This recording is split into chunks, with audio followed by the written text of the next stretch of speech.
নমস্কার বন্ধুরা, আর জি কুকিং চ্যানেলে আপনাদের সবাইকে স্বাগত। আজকে নিয়ে হাজির হয়ে গেলাম একদম নিরামিষ ইউনিক একটা আলুর দম রেসিপি।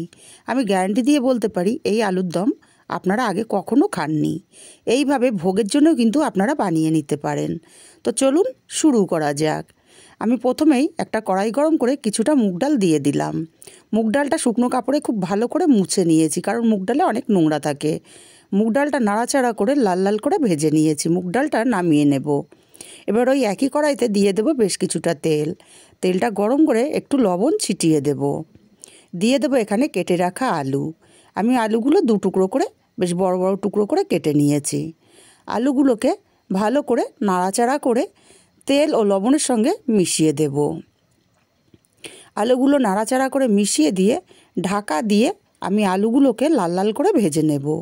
আলুগুলো ভাজা হতে থাক, ততক্ষণে মশলা করে নেব। মিক্সচার জারের মধ্যে প্রথমেই দিয়ে দেব মুগ ডালগুলো। মুগ ডালগুলো দিয়ে মিহি করে গুঁড়ো করে নিতে হবে। মুগ ডালটা গুঁড়ো করে নিয়ে আলাদা পাত্রে ঢেলে নেব। ঠিক এরকম পাউডার করে নিতে হবে। ওই একই মিক্সচার জারের মধ্যে দিয়ে দেব 10-12টা কাজু বাদাম, 1 চামচ দেব চার মগজ, আর 1 চামচ দেব পোস্ত। মিক্সচার জারটা ঘুরিয়ে প্রথমে গুঁড়ো করে নেব। এবার এই গুঁড়োর মধ্যে আমি দিয়ে দেব 2 চামচ টক দই। দইটাকে দিয়ে তারপরে মিহি করে পেস্ট তৈরি করে নেব। এখানে জল দেওয়ার দরকার নেই। এদিকে পেস্ট আমার রেডি হয়ে গেছে। পেস্টটা আলাদা পাত্রে ঢেলে নেব। আর একটা মশলা রেডি করে নিতে হবে। মিক্সচার জারের মধ্যে দিয়ে দেব কাঁচা লঙ্কা 6টা-7টা। ঝালটা অবশ্যই যে যার স্বাদ অনুযায়ী দেবেন। 1 ইঞ্চি পরিমাণে আদা দিলাম, একটা টমেটো দিলাম। মিহি করে পেস্ট তৈরি করে নিয়েছি। আর এদিকে আলুগুলো আমি বেশ লাল লাল করে ভেজে নিয়েছি।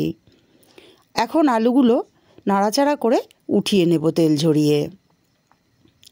বন্ধুরা অবশ্যই একদিন বানিয়ে দেখবেন। ভাত, রুটি, পরোটা সব কিছুর সাথেই অসাধারণ লাগে খেতে।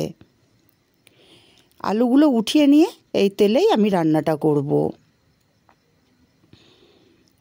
এই তেলের মধ্যে ফোড়নে দিয়ে দেব 3টে থেতো করা ছোট এলাচ, আর দিয়ে দেব 1 চামচ কাশ্মীরি লঙ্কার গুঁড়ো। যেহেতু আমি কাঁচা লঙ্কা দিয়ে রান্না করব তাই কালারের জন্য দিলাম। 1/2 চামচ হলুদ আর লঙ্কার গুঁড়োটা নাড়াচাড়া করে মিশিয়ে দেব। এবার এখানে দিয়ে দেব পেস্ট করে রাখা কাঁচা লঙ্কা, আদা আর টমেটো। মিক্সচার জারটা ধুয়ে সামান্য একটু জল এখানে দিয়ে দেব, কারণ মিক্সচার জারে অনেকটাই মশলা লেগেছিল। এখন মশলাটা টাইম নিয়ে কষিয়ে নিতে হবে।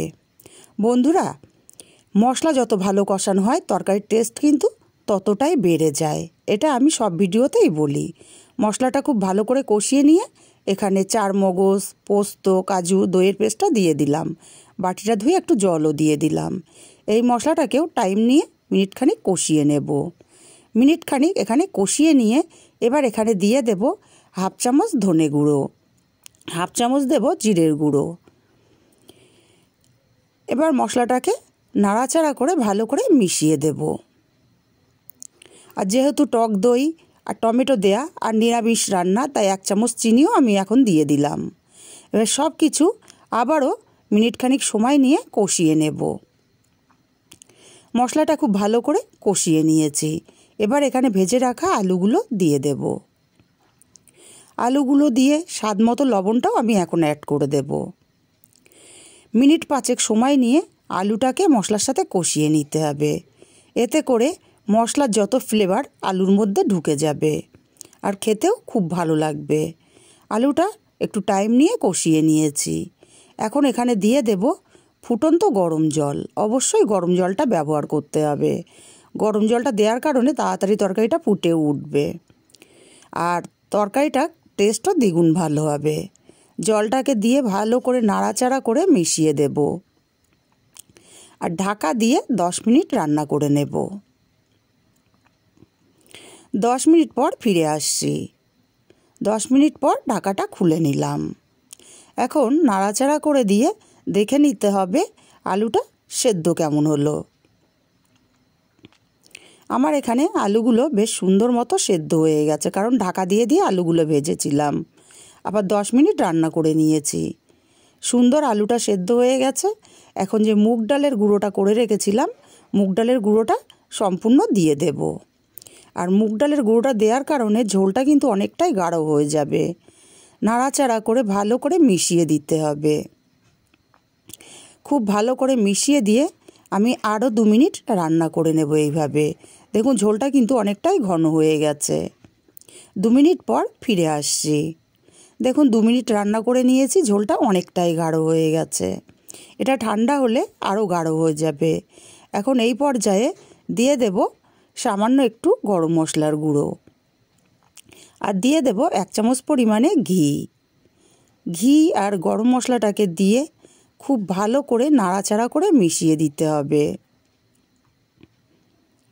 খুব ভালো করে নাড়াচাড়া করে মিশিয়ে গ্যাসটাকে অফ করে ঢাকা দিয়ে রাখবো 5 মিনিট স্ট্যান্ডিং টাইমে। 5 মিনিট পর আমি আলাদা পাত্রে নামিয়ে নিয়েছি। রেসিপিটা কেমন লাগলো কমেন্ট করে জানাতে ভুলবেন না।